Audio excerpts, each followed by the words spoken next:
So I came across this post a couple days ago, and this is from a person named Jackson Hinkle, although many people have reported on it. It says, breaking, the USS Nimitz has been deployed to the Middle East, and the aircraft carrier is 50 years old and set to be retired next year.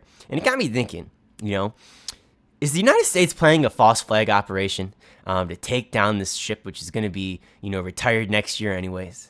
Are they doing this as a false flag so that way there's pretense for the United States to go into war with Israel, fight alongside them to destroy the Iranian government and regime? I mean, we have lots of clips here, lots and lots of clips actually, of Benjamin Netanyahu going all the way back to the year 1992, saying that Iran is just days or months or weeks away from nuclear weapons. Well, I'm sorry to report on this. It's been 30 years, and they still don't have any.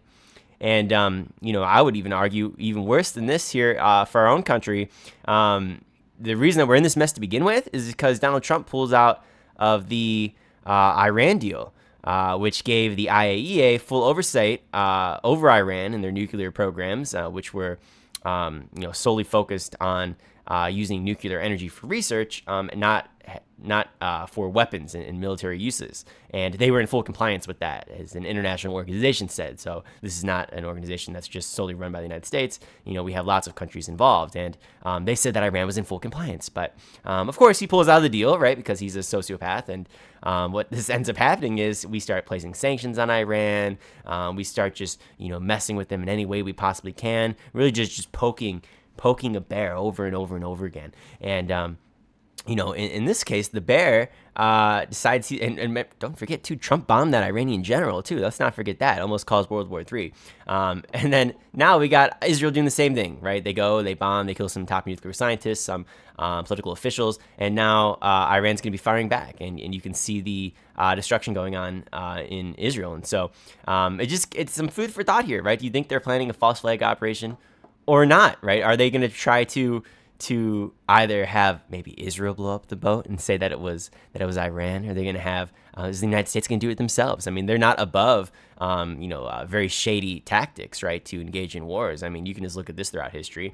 I mean, the United States has been assassinated tens and tens and tens of government leaders, even democratically elected ones. And so, there was even a plot which the family won in court for them to assassinate United States citizens like Martin Luther King Jr., for example, right?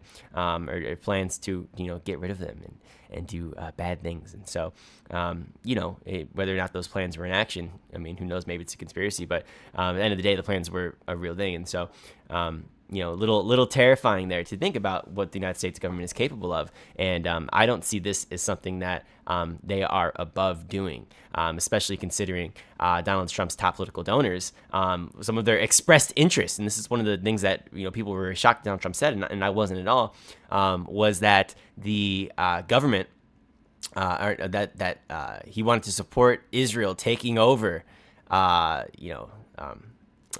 all of Palestine, kicking out the Palestinians.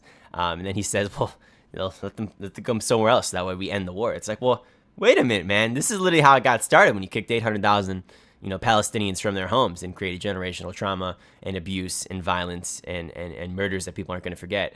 And so, now you want to do that again? Excuse me? And for what, too? So you can please some of your top donors who help to get you elected, because you have to support Israel. And if you don't, right, people rally against you and they act as if you're anti-Semitic, which is clearly not the case. It's like, I'm just anti-genocide.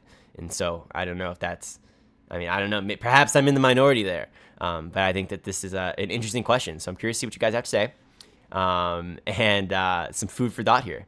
Be thinking about this in the coming days, and don't be too shocked if it did happen. Do I think it will happen? Probably not, but it could. It could, and I wouldn't be shocked if it did. And so I'm sure they'll find some reason to try to support Israel, even if they're not sending U.S. troops over to the region to go fight on behalf of Israel. Perhaps there will be some more military and economic support going their way. I'm sure of it, especially now that it's attacking their homeland, as the Iron Dome has been failing a little bit, and so due to the barrage of missiles sent by Iran. So pretty crazy stuff. Obviously, send your best regards to everybody who's involved in that. It's very terrible, especially for all the civilians and the people who are, just living their daily lives, not involved in any of this whatsoever. And, they got to go through all this terrible tragedy. And so hopefully we can live in a more peaceful world sometime in the future, although I don't think it's anytime soon. So, ladies and gentlemen, please be sure to like, comment, and subscribe. Hit that subscribe button. Helps out the algorithm. Makes people know. Makes the YouTube algorithm know that you like my content here, and carry on that discussion in the comments. So, thank you very much, and we'll talk to you later. Bye bye.